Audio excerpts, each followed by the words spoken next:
Good morning. आज हम लोकतंत्रात्मक शासन व्यवस्था का अध्ययन करेंगे। जब से मानव जाति का प्रादुर्भाव हुआ है तब से लेकर आज तक विभिन्न प्रकार की शासन व्यवस्थाएं विद्यमान रही है। इनमें अधिनायक तंत्र, राजतंत्र, कुलीन तंत्र, लोकतंत्र इत्यादि प्रमुख रही हैं। अरस्तु से लेकर आज तक साधारणतया शासन व्यवस्था के 3 रूप प्रचलित रहे। पहला राजतंत्र, दूसरा कुलीन तंत्र, तीसरा लोकतंत्र। अतीत में अगर हम देखें तो साधारण रूप से राजतंत्रात्मक या कुलीन तंत्रात्मक शासन व्यवस्थाएं प्रचलित थी, किंतु ऐतिहासिक अनुभव ये बताता है कि राजतंत्र या कुलीन तंत्र जन साधारण के हित में कार्य न करके कुछ विशेष व्यक्तियों और एक वर्ग विशेष के स्वार्थों का ही ध्यान रखते हैं। अर्थात राजतंत्र और कुलीन तंत्र में जन साधारण के हित में उतना कार्य नहीं होता है, बल्कि किसी वर्ग विशेष के कुछ विशेष व्यक्तियों के हित को ध्यान में रखकर शासन कार्य किया जाता है।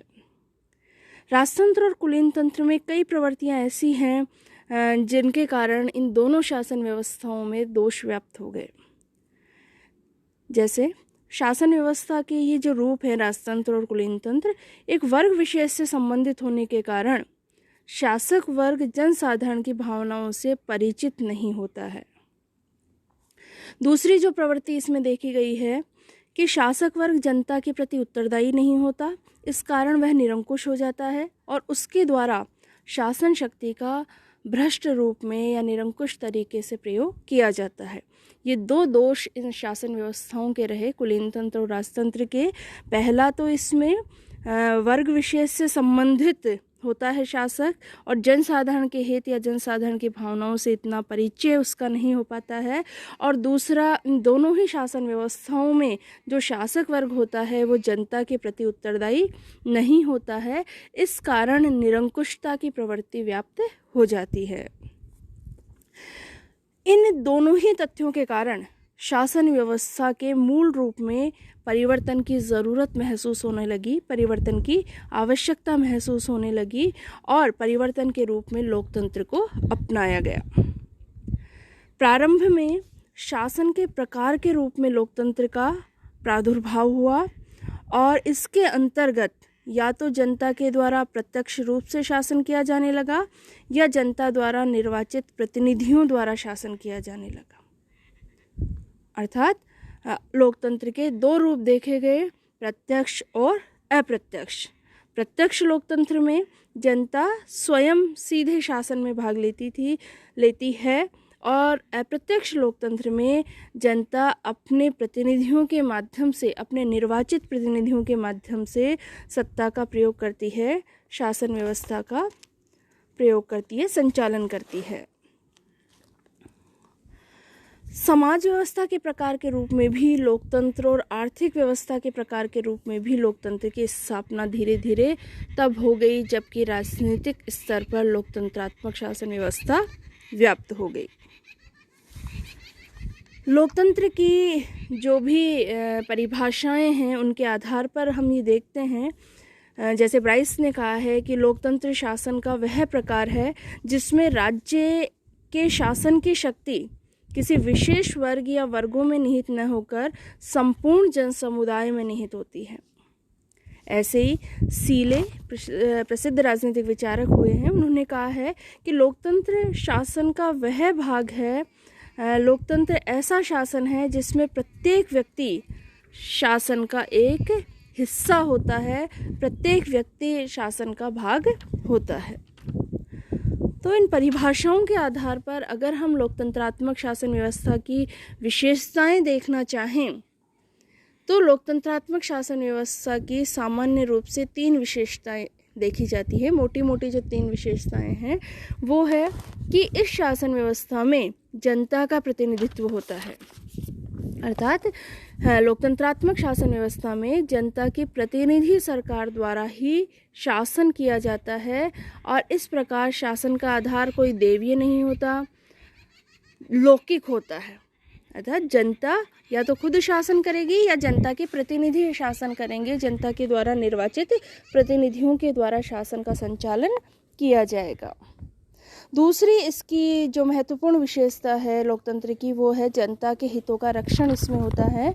लोकतंत्र में शासन का जो अस्तित्व है वह निर्भर ही इस बात पर करता है कि वह शासनधारी, वह सत्ताधारी जनता के हितों की रक्षा करने में कितना समर्थ हो पाता है।